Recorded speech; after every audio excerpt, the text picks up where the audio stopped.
Hello everyone. Welcome to this tutorial on how to set currency based on your customer's location in Shopify.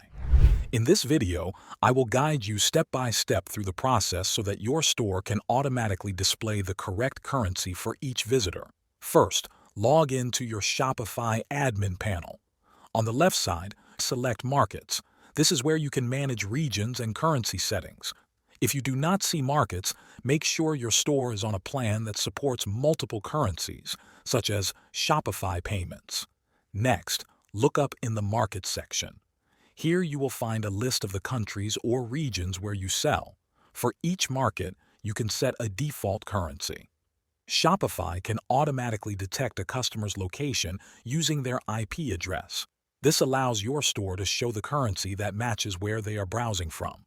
After you enable multiple currencies, Shopify will handle currency conversion for you. Save your changes when you are done.